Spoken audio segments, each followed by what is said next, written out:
Πάμε τώρα να δούμε νεότερες εξελίξεις που αφορούν την ιατρική κοινότητα. Στο στούντιο δίπλα μου ο χειρουργός, οφθαλμίατρος Μίλτος Μπαλίδης, που εξειδικεύεται στην αντιμετώπιση του κερατοκόνου. Καλησπέρα, κύριε Μπαλίδη. Καλησπέρα. Ο κερατοκόνος, μια πάθηση η οποία δεν είναι ιδιαίτερα γνωστή στο ευρύ κοινό. Παρ' όλα αυτά είναι αρκετά επικίνδυνη και επίσης αρκετά συχνή. Καταρχάς, πείτε μας γιατί ακριβώς πρόκειται.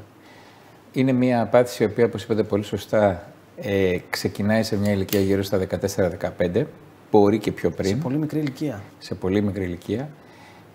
Προχωράει αρκετά γρήγορα, δηλαδή μπορεί να δημιουργήσει στην αρχή έναν απλό αστιγματισμό και έτσι κάπως το καταλαβαίνουμε. Δεν χτυπάει το ίδιο το ένα με το άλλο μάτι, οπότε όταν υπάρχει ένας αστιγματισμός που είναι πολύ έντονος στο ένα και όχι στο άλλο, είναι ένα σημείο που θα πρέπει να εγείρει την προσοχή μας. Και μετά σιγά σιγά αρχίζει και λεπταίνει ο κερατοειδής, περισσότερο λιώνει δηλαδή, η εκτασία αυτό σημαίνει και φτάνει σε ένα σημείο πλέον που να χρειάζεται να το διορθώσεις με μεταμόσχευση, με ενίσχυση δηλαδή. Πού οφείλεται αυτή η πάθηση? Έχουν βγει πάνω από 50 διαφορετικοί τρόποι που μπορεί να προκληθεί αυτό. Είναι και γενετικό. Το γενετικό παίζει πλέον ένα ρόλο. Ποιοι κινδυνεύουν περισσότερο? Δεν υπάρχει. Κινδυνεύουν περισσότερο αυτοί οι οποίοι έχουν αλλεργίες. Ένα σημαντικό θέμα το οποίο συζητήσαμε και με το οποίο έχουμε με την ερευνητική μας ομάδα δουλέψει πάνω σε αυτό είναι η σχέση της αλλεργίας και του κερατόκονου. Η σχέση του κερατόκονου σε γενετικά, γιατί υπάρχουν αρκετές ομάδες συγγενών οι οποίοι το παρακολουθούν και πλέον με κάποια τεστ DNA μπορείς να βρεις αν ένα παιδί μπορεί να εμφανίσει κερατόκονο με αρκετά μεγάλη αξιοπιστία. Αλλά αν ήταν ένα πράγμα να πούμε για να προστατευτούν οι γονείς από παιδιά, ειδικά άμα υπάρχει κερατόκονο στην οικογένεια, είναι να μην τρίβουν τα μάτια. Σίγουρα ο παράγοντας φλεγμονή και ο παράγοντας αλλεργία παίζουν πολύ μεγάλο ρόλο στον κερατόκονο. Σε τελικό στάδιο, τι μπορεί να προκαλέσει αυτή η ασθένεια? Πολύ μεγάλη παραμόρφωση στην όραση. Μπορεί να φτάσει στα όρια του ίδρωπα, μπορεί να φτάσει δηλαδή να χάσει εντελώς την όρασή σου και να χρειάζεται να κάνεις κερατοπλαστική για να μπορέσει να αποκατασταθεί. Δηλαδή, μέχρι σήμερα η αντιμετώπιση ήταν μία μεταμόσχευση μόνο? Μέχρι σήμερα η αντιμετώπιση ήταν γυαλιά στις ήπιες καταστάσεις, φακή επαφής η μίσκλη, δηλαδή αυτή σαν γυαλάκι που είναι κατασκευαστικά, και η μεταμόσχευση. Τώρα έχουν προσθεθεί πλέον. Οι νέες μέθοδοι ποιοι είναι? Έχουν προσθεθεί πολλά πράγματα. Το cross-linking, το οποίο αυτή η διασύνδεση κολαγόνου που λέμε ουσιαστικά έχει από το 2004 που έχει μπει στη ζωή μας καλά και αυτή εξελίσσεται συνεχώς. Αυτές οι εξελίξεις που έχουμε στο cross-linking μας φτάνουν στο σημείο πλέον να λέμε ότι όχι απλώς μπορούμε να σταθεροποιήσουμε τον κόνο, αλλά σχεδόν να ανατρέψουμε ή να αναστρέψουμε και την κατάσταση και να βελτιώσουμε την όραση, χωρίς να χρειάζεται να ξεφύγουμε σε άλλες μεθόδους για την αποκατάστασή της. Αυτό είναι πολύ σημαντικό.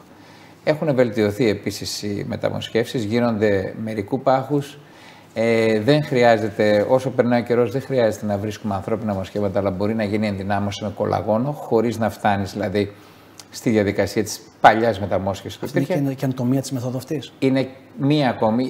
Είναι πολλά στάδια. Οι θεραπείες είναι διαφορετικές. Έχουμε καινοτομίες. Ποιες είναι οι καινοτομίες συνολικά? Οι πολύ μεγάλες καινοτομίες είναι αυτές οι δύο. Δηλαδή, το να μπορείς να κάνεις την σύσφυξη του κερατοειδή εντοπισμένα εκεί που χρειάζεται να την κάνεις και μάλιστα χωρίς πόνο.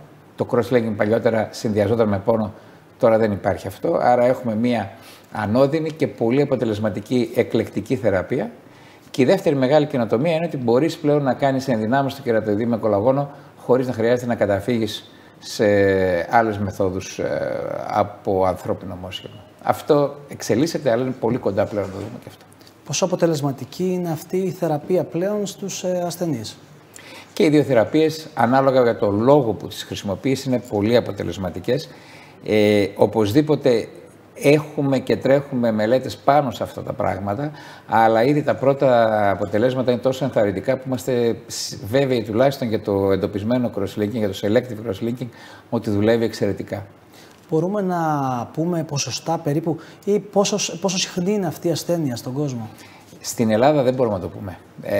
Οι μελέτες που υπάρχουν είναι γύρω στο 1 στα 1000 άτομα, αλλά στην λεκάνη της Ανατολικής Μεσογείου, δηλαδή στην Αίγυπτο, στην Μέση Ανατολή, στο Λίβανο, στη Ισραήλ, στην Τουρκία, στην Ελλάδα. Είναι πάρα πολύ, στην Ιταλία επίσης, πάρα πολύ συχνή.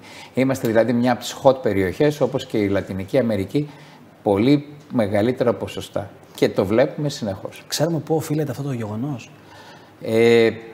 Όταν υπάρχει, κάποιος θα μπορούσε να πει η περίοδο ακτινοβολία. Δεν υπάρχει δεδομένο πάνω σε αυτό. Ίσα-ίσα η περίοδος ακτινοβολία βοηθάει στο να μην γίνει ο κερατόκονος. Νομίζω ότι είναι καθαρά γενετικό. Είναι θέμα DNA των φυλών που ζουν στις περιοχές αυτές. Και όσο περνάει ο καιρός, τόσο περισσότερο ανακαλύπτουμε πράγματα στο DNA και ανακαλύπτουμε και οικογένειες, οι οποίες ήταν διασπαρμένες σε διάφορα σημεία, ας πούμε, της Βορείου Ελλάδος. Δεν ξέρανε ότι ο ένας τον άλλο έχει κερατόκονο και σιγά σιγά βρίσκουμε. Δηλαδή είναι κληρονομική ασθένεια. Η κληρονομικότητα παίζει πολύ μεγάλο ρόλο επίσης. Ναι.